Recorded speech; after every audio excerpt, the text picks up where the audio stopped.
বোন, আমার একটা ভাগ্নে। স্ত্রী সন্তান দুজন মারা গেছেন। স্বামী ছাত্রলীগ নেতা সাদ্দাম জেলে।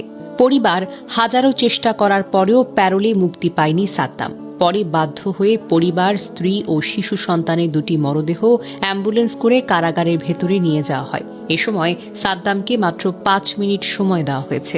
তখন সাদ্দাম তার স্ত্রীকে শেষবারের মতো ছুঁয়ে দেখেন এবং জীবনের প্রথমবার নিজের শিশু সন্তানকে মৃত অবস্থায় কোলে তুলে নেন। প্রশ্ন হলো, রাষ্ট্র কি এতটাই অমানবিক হয়ে গেছে? শেষ বিদায়ে জানাজাটুকু পড়ার জন্য মুক্তি দেওয়া হলো না। স্বজনরা জানান, স্বর্ণালী তার স্বামীকে খুব ভালোবাসতেন। দীর্ঘদিন ধরে স্বামী কারাগারে থাকায় তিনি মানসিকভাবে একেবারে ভেঙে পড়েছিলেন। স্বামীর মুক্তির জন্য অনেক চেষ্টা করেও কোনো অগ্রগতি হয়নি। ফলে চরম হতাশায় ভুগছিলেন। হতাশার কারণেই স্বর্ণালী প্রথমে তার 9 মাসের শিশুকে বালতির মধ্যে পানিতে চুবিয়ে করেন। পরে নিজেও চলে যান না ফেরার দেশে। পরিবার সূত্রে জানা গেছে, সাদ্দামের বাড়িতে তার মা, বোন, স্ত্রী ও সন্তান একসঙ্গে বসবাস করতেন। কারাবন্দী অবস্থায় সাদ্দাম কোনো কোনো সময় স্ত্রীকে চিরকুট পাঠাতেন এবং দ্রুত তাকে মুক্ত করার কথা বলতেন। এসব কারণে স্বর্ণালীর ওপর মানসিক চাপ বাড়তে থাকে, যা পরে তিনি সামাল দিতে পারেননি।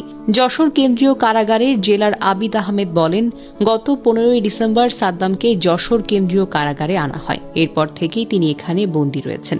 জানা যায়, স্ত্রী ও সন্তানের মৃত্যু সংবাদ পাওয়ার পর পরিবার যশোরের আইনজীবীদের মাধ্যমে প্যারোলের আবেদন করেন।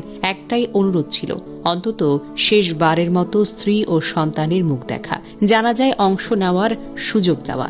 কিন্তু সেই ন্যূনতম মানবিক সুযোগটাও তাকে দেওয়া হয়নি। প্যারোলে না পেয়ে শেষ পর্যন্ত পরিবারের সিদ্ধান্ত, স্ত্রী ও শিশুকন্যার লাশ অ্যাম্বুলেন্স করে যশোর কেন্দ্রীয় কারাগারের ফটকে নিয়ে যাওয়া হবে, যাতে সাদ্দাম অন্তত এক নজর দেখতে পারেন। গতকাল সন্ধ্যা 7টার দিকে লাহি অ্যাম্বুলেন্স কারা ফটকে পৌঁছায়। সঙ্গে ছিল 2টি মাইক্রোবাসে 12 থেকে 15 জনের মতো স্বজন। দীর্ঘ তদবিরের পর মাত্র 6 জন স্বজন সহ অ্যাম্বুলেন্সটিকে কারাগারের ভেতরে ঢোকার অনুমতি দেওয়া হলো। 5 মিনিট, মাত্র 5 মিনিট সময় দেওয়া হয় সাদ্দামকে। এই 5 মিনিটে ঘটে যায় জীবনের সবচাইতে নিষ্ঠুর সাক্ষাৎ। যখন সাদ্দাম জেলে যান, তখনও তার কন্যার জন্ম হয়নি। সে অর্থে জীবনে এই প্রথম তিনি নিজের সন্তানকে দেখতেন, কিন্তু কোলে তুললেন জীবিত শিশু নয়, বরং মৃতদেহ হিসেবে। তিনি নিজের স্ত্রীকে ছুঁয়ে দেখেন।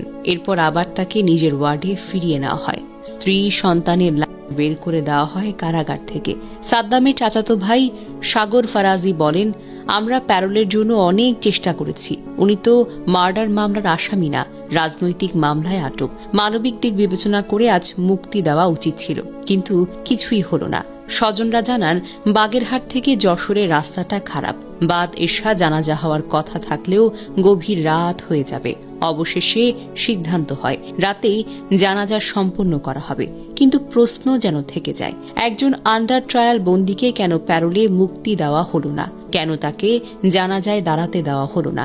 কেন একজন মানুষকে জীবনের সবচেয়ে ভয়াবহ মুহূর্তে এতটা একা করে দেওয়া হলো? এমন বাংলাদেশ যেন আর কখনো না আসে। এটা কোনো রাজনীতি না, এটা কোনো দলীয় বিষয় না, এটা নিখাত মানবিকতা বনাম নিষ্ঠুর প্রশাসনিকতা।